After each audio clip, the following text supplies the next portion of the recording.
इससे करीब 22,000 सेविका सहायिकाओं के चयन का 106 करोड़ 39,24,750 रुपये के योजना किसानों को अनुदानित दर पर कृषि यंत्रों का वितरण, कस्टम हायरिंग सेंटर, परियोजना लागत का 40%। नमस्कार, मेरा नाम गौरव है और आप सुर बिहार देख रहे हैं। देखिए, बिहार सरकार के कैबिनेट बैठक में जो है कई एजेंडों पर मुहर लगी है, जिसमें विकास को लेकर के सुरक्षा, रोजगार और फिर स्वास्थ्य, इन सभी जो एजेंडे हैं उस पर मुहर लगा है। कुल 24 जो है एजेंडों पर मुहर लगी है, जिसमें कि बिहार सरकार के कैबिनेट में यह मंजूरी दी गई है। क्या कुछ कह रहे हैं इसको लेकर के, पहले उनके बयान को सुनिए।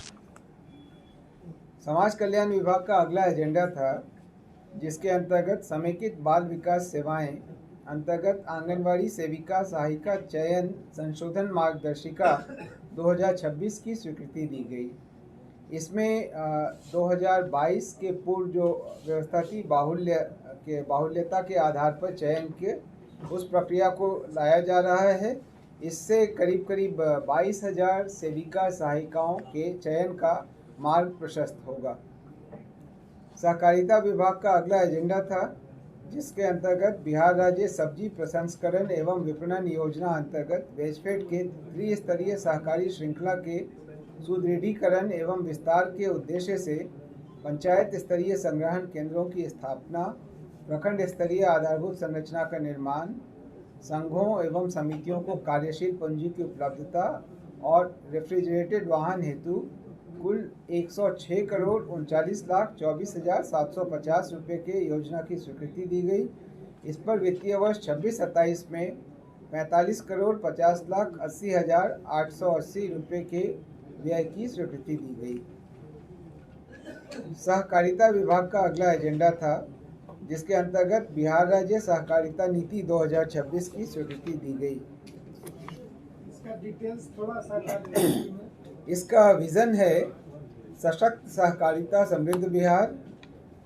इसका मिशन है परंपरागत सहकारी संरचना को सुदृढ़ करते हुए सहकारी समितियों को आधुनिक, उत्तरदायी एवं प्रतिस्पर्धी आर्थिक इकाइयों में रूपांतरित करना, नए एवं गैर परंपरागत क्षेत्रों में सहकारिता का विस्तार करना,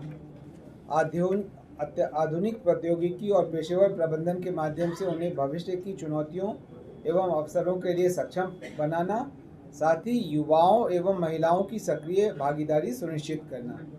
ये इस नीति का विवरण आप जब विभाग इनको अधिसूचित करेगा तब आप और विवरण इसका देख सकते हैं। पहला एजेंडा कृषि विभाग का था, जिसमें केंद्र प्रायोजित प्रधानमंत्री कृषि सिंचाई योजना पर ड्रॉप मोर क्रॉप के अंतर्गत सूक्ष्म सिंचाई एवं अन्य अवयव के लिए वित्तीय वर्ष 26-27 में 97 करोड़ 48,18,000 रुपये की स्वीकृति दी गई। दूसरा एजेंडा कृषि विभाग का ही था, जिसमें 26-27 वित्तीय वर्ष में बिहार कृषि विश्वविद्यालय सबौर को वेतन एवं पेंशन भुगतान के लिए सहायक अनुदान हेतु राज्य योजना के अंतर्गत 158 करोड़ 62,14,981 रुपये की स्वीकृति दी गई।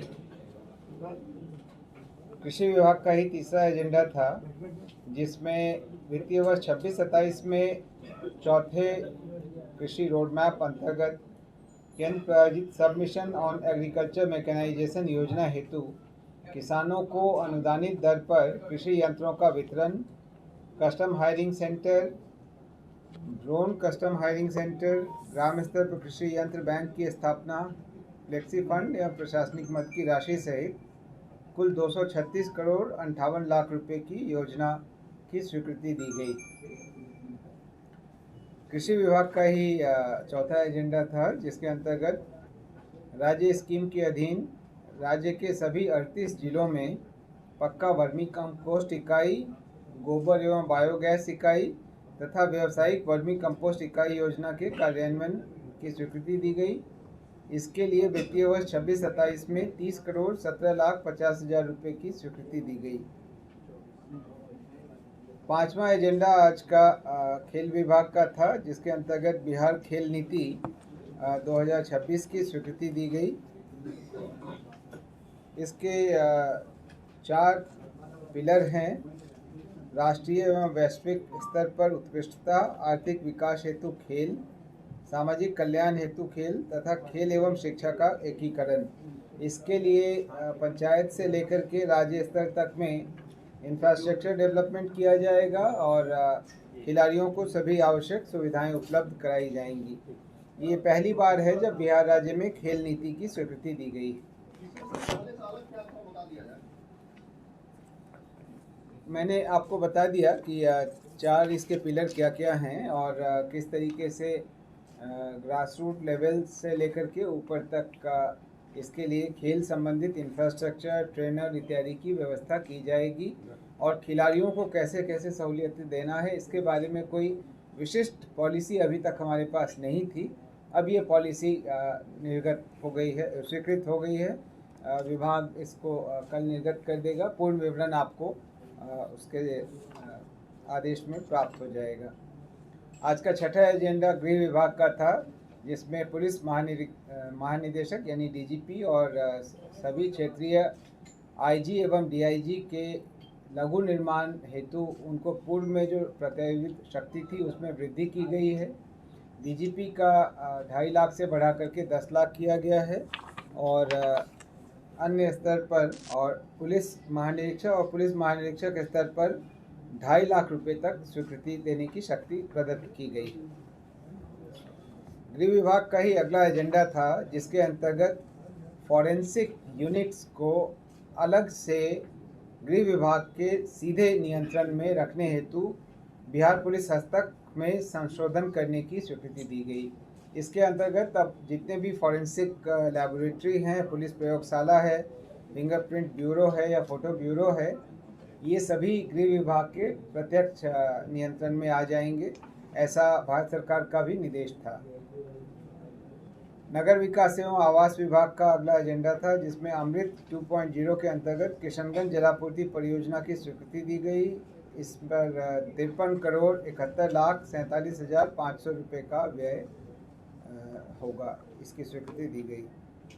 नगर विकास एवं आवास विभाग का ही अगला एजेंडा था, जिसमें अमृत 2.0 अंतर्गत लखीसराय जलापूर्ति परियोजना के लिए 150 करोड़ 96 लाख 82,900 रुपये की प्रशासनिक स्वीकृति दी गई। विभाग का अगला एजेंडा था, जिसके अंतर्गत रैयाम, दरभंगा एवं सकरी मधुबनी में बंद पड़ी चीनी मिल की भूमि पर नई सहकारी चीनी मिल तथा गन्ना बाई प्रोडक्ट्स आधारित अन्य इकाइयों की स्थापना एवं परिचालन इंडियन पोटास लिमिटेड नई दिल्ली द्वारा करने तथा बैंक मूल्यांकन प्रतिवेदन के आधार पर स्वीकृत परियोजना लागत का 40% वित्तीय सहायता प्रदान करने की स्वीकृति दी गई। तो अब इन दोनों चीनी मिलों के खुलने का रास्ता साफ हो गया है।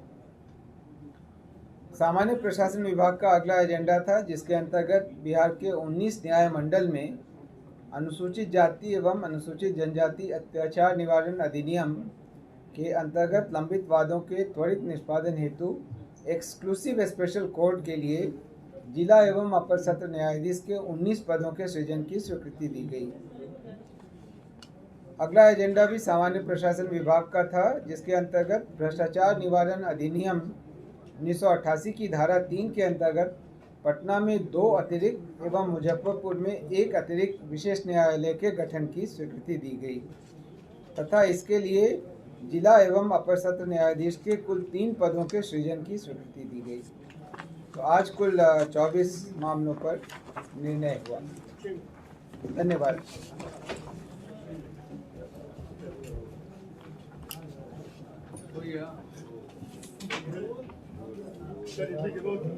अभी आपने बयानों को सुना है। कुल 24 एजेंडों पर जो है मुहर लगी है। मुहर लगने के बाद जो है राज्य में विकास की जो गति है उसको तेज़ी मिलेगी। बिहार सरकार विकास को लेकर के चरणबद्ध है और कर रही है कि लगातार जो है प्रयास कर रहे हैं कि किस तरीके से बिहार को समृद्ध और विकासशील बनाया जा सके।